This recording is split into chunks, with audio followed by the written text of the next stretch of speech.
My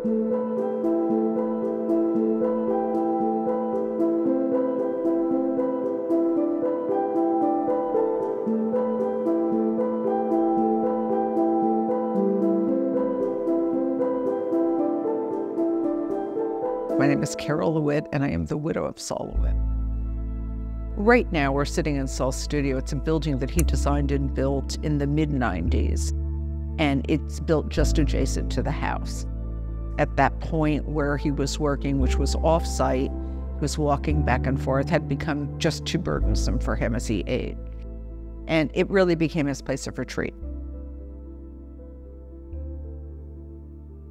Religion was always very important to me. So when we came to America, we were either going to go to a church or a synagogue, and he really wanted his children to have a Jewish education.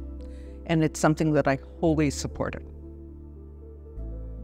My name is Rabbi Doug Sagal, and I was Sol LeWitt's rabbi.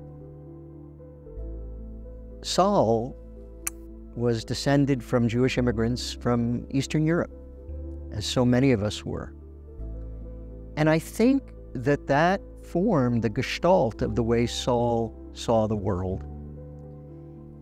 Sol embodied what we might call in Yiddish, Yiddishkeit, a worldview which sees the world through the lens of Jewish family, of warmth, of tradition, of maintaining traditions for the next generation.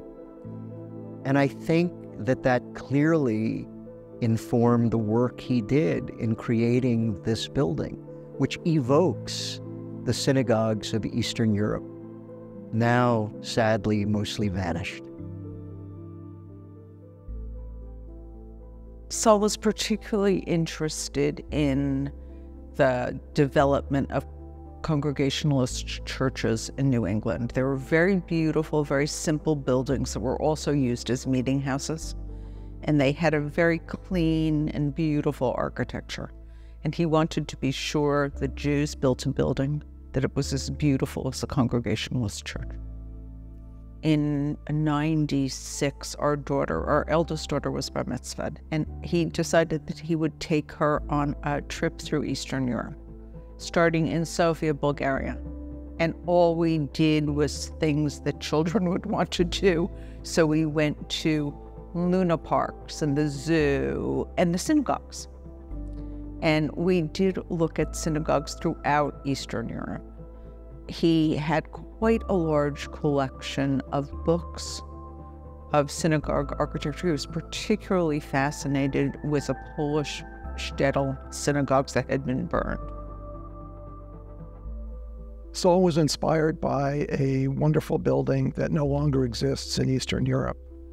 It was in the shtetl of Volpa, which is in what now is called Belarus. My name is Steve Lloyd. I'm an architect who is now retired. And I am the person, along with Sol LeWitt, who designed this building. There were many, many wooden synagogues that were timber framed, that were erected in Eastern Europe, and they are lost to us now. And I think the fact of this loss was one of the things that kind of drew Sol to the idea of using that as an inspiration for a new building here in the United States, to sort of recall that loss in a way and to reinterpret it somehow. Sol was a person who loved geometry, I think we can see in his work. And so I think among his guiding principles were the simplicity of the octagonal plan for the sanctuary.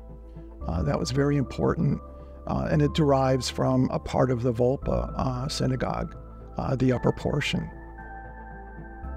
Well, as we know, Sol LeWitt was a conceptual artist, and what that means is that the artist has the concept and it may be realized by others. So this project was right in line with the rest of his conceptual thinking. It's not unlike the wall drawings where there's a set of directions and a set of artists undertakes to follow them. That's what we all tried to do with with what Sol was thinking for this building. Sol was not the kind of person who liked to draw attention to himself. I always felt that what Sol wanted was he wanted you to see his work, that he expressed himself in these incredible artworks, and that's what he wanted you to focus on.